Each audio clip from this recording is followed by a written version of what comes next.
Olá, meu irmão, minha irmã.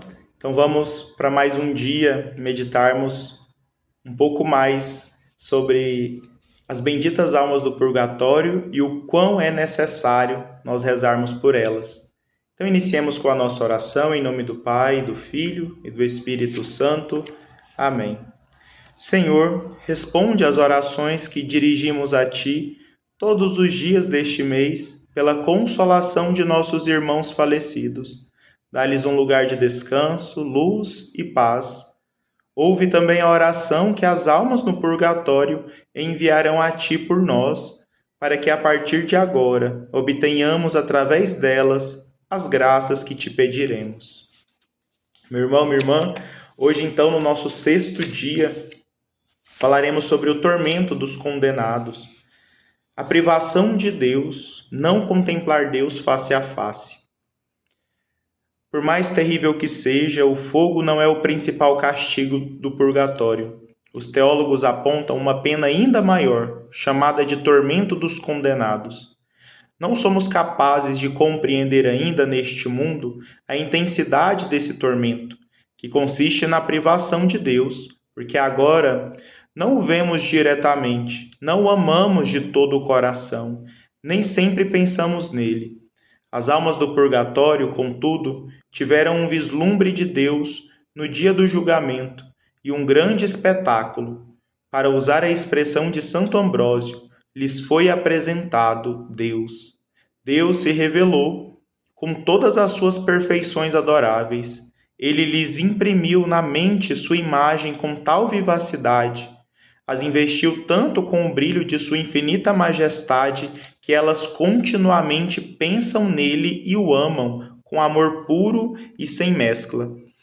Esse amor insaciável, essa privação, essa fome, essa sede de Deus as oprimem e as torturam. Elas estão constantemente morrendo sem morrer, expirando sem expirar, e a Igreja justamente chama esse estado de morte. Senhor, disse ela, livra-as da morte. Para se ter uma ideia dessa tortura, suponha que um homem esteja morrendo por falta de ar. Imagine que opressão e o esforço que faz para respirar. Como o peito dele se eleva, incha, é uma luta terrível entre vida e morte. Mas o que é um pouco de ar comparado a Deus? O que diremos de Deus, que é o sopro da alma? Que fome viva, que agonia dolorosa. Olha só, meu irmão. Ó Senhor, livra-as desta morte perpétua, mostra-lhes teu rosto adorável. Ó Pai, que está no céu, atrai teus filhos exilados para perto de ti. Senhor, que o quanto antes o Senhor dê o descanso eterno às benditas almas do purgatório. Essa precisa ser nossa oração, meu irmão, principalmente nesse mês de novembro. Precisamos lembrar, sim, nós morreremos, mas que as almas que lá já estão no purgatório precisam tanto da nossa oração, das nossas obras de misericórdia, da nossa caridade, do nosso amor para com Deus, suplicando a misericórdia dele para com cada uma delas, dessas benditas almas. A alma no purgatório é exilada não de sua terra natal mundana, mas de sua verdadeira terra natal, o céu. Ela vislumbrou de longe os esplendores desta terra abençoada, quando ao deixar este vale de lágrimas, se apresentaram diante de Jesus Cristo, que é a alegria e a felicidade dos eleitos. Ao ser condenada ao purgatório, a alma se lembra desse convite dirigido às almas justas. Venham abençoados de meu Pai, tomem o reino que foi preparado para as almas justas, que foi preparado para vocês desde o começo do mundo. Essa alma percebeu, viu toda a magnificência, no entanto não é capaz de partir em direção a essa pátria tão desejada e tem de esperar um dia, anos, séculos, antes de mergulhar na torrente de seus prazeres, no céu. Meu Deus, que exílio, que espera cruel! Quão tocantes são os sofrimentos dessa alma desafortunada, pobre, exilada. Quando verei meus pais, minha família que está no céu? Sou uma pobre órfã. Quando vou me reunir com os meus pais, meus irmãos, minhas irmãs que estão na glória e estendem suas mãos para mim? Quando poderei me unir a Jesus, meu esposo celestial? Ó portões eternos, abram-se, abram-se. Mas ai, uma voz misteriosa responde: ainda não, depois. Almas, é possível abrir essa porta. Ou vocês não sabem que a oração e a esmola são as chaves de ouro que abrem o céu? Ore e dê esmolas, e essas almas exiladas do purgatório subirão em direção à pátria abençoada, para cantar eternamente as misericórdias do Senhor. Olha o que o abade Martin Berlioz, ele nos diz: orem e dê esmola na intenção dessas benditas almas, que o quanto antes elas subirão ao céu. Que nossas boas obras também possam ter intenção. Eu já falava isso para cada um de vocês, meu irmão, minha irmã, que precisamos colocar intenção nas nossas ações do dia a dia, das mais simples que sejam. Mas se for de fato uma ação com um coração que ama a Deus, que quer servir o irmão, que nós possamos colocar nossa intenção e pedir a Deus que use dos nossos méritos, que às vezes são tão poucos, mas tão necessários para essas benditas almas. Um exemplo então concreto para a nossa meditação hoje: quando os filhos de Israel foram levados cativos para longe de sua pátria, e quando somente as margens do Eufrates podiam ser vistas, eles sentaram-se tristes nessa terra estrangeira e choraram, lembrando da Jerusalém ausente. Ali não se ouviam palavras de alegria, nem cânticos de alegria, suas harpas penduradas nos salgueiros, da margem do rio estavam silenciadas. Filhos de Israel, por que vocês choram? Perguntaram os babilônios. É porque nos lembramos de Sião, nossa terra natal, lembramos e lamentamos. Mas, filhos exilados de Sião, se vocês cantam para acalmar a dor e distrair a tristeza, por que não cantar também algumas músicas da sua pátria? Cantem músicas de sua terra, cantem. Pode o exilado cantar os hinos da pátria em rios estrangeiros? Longe de sua terra, ele se lembra, lamenta, suspira, chora e espera.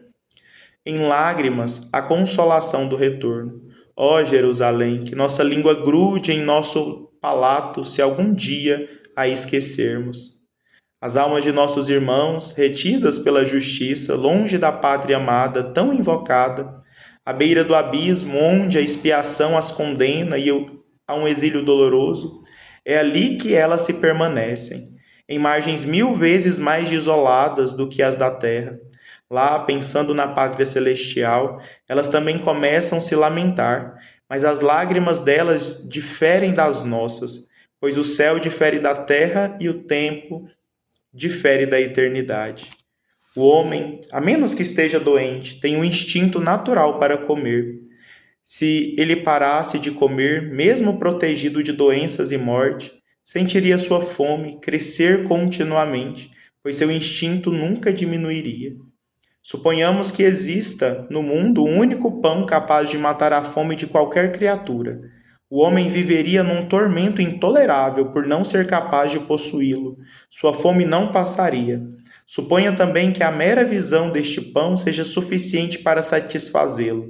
Seu instinto e desejo único seria o de vê-lo, para encontrar tal satisfação. Mas esse homem também não poderia ver esse pão tão pouco. Isso seria um inferno. Ele estaria no estado das almas condenadas, privadas de toda esperança de ver a Deus, o pão verdadeiro, seu verdadeiro Salvador. Mas as almas do purgatório têm a esperança de contemplar o pão e dele se satisfazer, não como as almas condenadas ao inferno, que de fato é uma restrição da visão de Deus, estão longe da presença de Deus eternamente. As almas do purgatório não, elas estão privadas da visão de Deus, mesmo ali no julgamento tendo visto esse amor tão grande, essa beleza que é nosso Senhor, mas ali no purgatório, mesmo privadas, há esperança de um dia ir para o céu. Nós temos então pela fé essa certeza, as almas benditas do purgatório contemplarão Deus face a face, que seja o quanto antes, através das nossas orações. Ele estaria no estado das almas condenadas, privadas de toda esperança de ver a Deus, o pão verdadeiro, seu verdadeiro Salvador. Mas as almas do purgatório têm a esperança de contemplar o pão e dele se satisfazer. Como resultado, elas sofrem de fome e permanecem em seu tormento enquanto não conseguirem o suficiente deste pão. Jesus Cristo, verdadeiro Deus Salvador, nosso amor. Meu irmão, e para a nossa própria vida? Tem uma questão de catequese hoje, santos místicos, né? E principalmente os santos mais simples, eles seguiram um passo a passo na vida espiritual. As vias do progresso espiritual já nos dizem, né, que nós vamos ter uma via purgativa, nós precisamos nos esforçar para deixar o pecado e para viver em oração com Deus, e uma oração meditativa que traga Deus para a nossa oração, né? Mas também teremos uma via, um caminho iluminativo, onde Deus mesmo vai nos dando consolações e vai muitas vezes nos provando sem consolações, para ver se a gente persevera nessa oração, se a gente de fato reconhece Ele como Senhor, mesmo não tendo consolos espirituais. E também teremos uma via unitiva, né? Já nesta vida, unidos com Cristo, já não pensaremos em pecado, viveremos a caridade do próprio Cristo. Por quê? Porque lá na via iluminativa, nós buscamos imitar as virtudes de Cristo. Então, que nós possamos buscar isso na nossa vida agora, através até mesmo da nossa oração por esses entes queridos que estão lá no purgatório. Buscando a oração, nós cresceremos na vida espiritual. E não existe cristão sem oração. E não só uma oração sentimental, que toda semana você parece que precisa recarregar. Não é isso. A oração, ela precisa verdadeiramente ser um encontro seu com Deus. Então, isso que vai de fato descrever, que de fato a nossa oração tem fruto, que é eu, através das minhas ações, eu começo a perceber mudança, eu começo a perceber que eu estou aprendendo a amar como Jesus, eu estou aumentando nas virtudes. Então, vamos prestar atenção mais em nós, vamos ver se de fato a gente precisa podar algumas coisas, se esforçar para não pecar mais, né? E muitas vezes fugir de amizades, de ambientes, buscar mais a vida de oração, ter um programa, né? Organizar a nossa vida para colocar Deus em primeiro lugar. E assim a gente vai com certeza imitando Jesus. Vai, claro, pedindo perdão pelas nossas faltas, que vão ser várias, né? E a gente confia naquele Senhor que é cheio de misericórdia. Possamos crescer nesse amor e a nossa oração mais próxima de Jesus, pessoas de coração mais santo, né? Com certeza terá um valor maior também, até mesmo para rogar por essas benditas almas do purgatório. Então, não tenhamos medo de também sermos santos já aqui, para que a gente nem precise passar por esse purgatório. Vamos mirar no céu, né? Direto, morreu, vamos direto para o céu. Mas se por acaso isso não der certo devido às nossas falhas, que pelo menos a gente caia no purgatório. Porque se a gente ser medíocre, mirar no purgatório, Deus vai me salvar de algum jeito, e ser mesquinho nessa vida, esquecendo que Deus de fato necessita do meu tudo também, muitas vezes a gente, em vez de cair no purgatório, pode cair um pouco antes, né? E ninguém vai querer essa parte. E vamos mirar no céu, vamos mirar de fato numa conversão de vida verdadeira. Convertei-vos e crede no Evangelho, como já dizia Jesus. Então vamos fazer nossa oração final, suplicando então a Deus essa misericórdia pelas benditas almas do purgatório. Deus misericordioso, Deus santíssimo, Deus justíssimo, deixa-te curvar pelo amor dessas almas santas. Não te esquiva mais do ardor de seus desejos, não mais as repudie. Abra o teu peito e deixa que elas se percam e se abismem no Senhor. Ó Jesus, chama teus filhos e nossos irmãos para a felicidade eterna e deixe brilhar sobre eles a luz que nunca se apaga, que elas descansem em paz. Amém. Em nome do Pai, do Filho e do Espírito Santo. Amém.